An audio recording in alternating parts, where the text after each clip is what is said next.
5000 পেট্রোলের একটি miss information.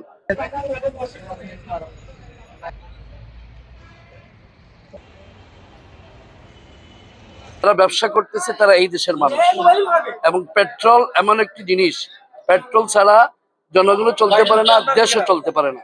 তো সেই হিসাবে গতকালকে যে ঘটনাটি ঘটেছে সেটা আমি যেটা এক কথায় বলি, মিস ইনফরমেশন, মিসআন্ডারস্ট্যান্ডিং, একটা ক্ষোভের বহিঃপ্রকাশ। আইন প্রয়োগকারী সংস্থা আইন প্রয়োগ করতে গিয়ে হয়তো সেখানে কোনো ভুলভ্রান্তি আছে।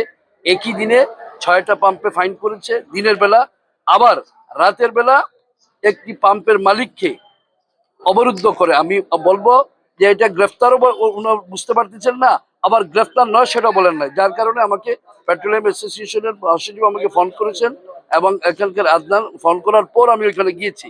যাবার পর সেখানে যতটুকু বুঝতে পারলাম যে এখানে পুলিশ কমিশনার এডিসি কে পাঠিয়েছেন সেটা ইনভেস্টিগেশন করে দেখার জন্য 5000 পেট্রোলের একটি মিস ইনফরমেশন।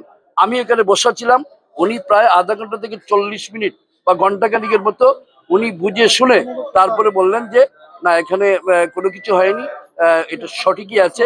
তারপরে ইন দ্য মিন টাইম কিন্তু ওই যে ট্যাঙ্ক লরিটা ওই যে রাস্তার মধ্যে অবরোধ করেছে, সেটার সাথে সাথেই কিন্তু আমি আমার অবস্থান থেকে, আমি বাংলাদেশ জাতীয় সিলেট মহানগর বিএনপির সেক্রেটারি, আমার দলকে প্রশ্নবিদ্ধ করব, সরকারকে প্রশ্নবিদ্ধ করব, তা তো হতে পারে না। তো আমরা আশা রাখি এই পেট্রোলিয়াম অ্যাসোসিয়েশন এবং ব্যবসায়ীরা ভবিষ্যতে যেন এ ধরনের কোনো কিছু হঠকারী সিদ্ধান্ত না নিয়ে, এখানে বিজ্ঞ জেলা প্রশাসক আছেন, আমাদের সিসিকের বিজ্ঞ প্রশাসক আছেন, পুলিশ কমিশনার আছেন, আমাদের ভারপ্রাপ্ত সভাপতি আছেন, আমি আছি, আপনারা বসে যেন এইগুলো সমাধান করেন।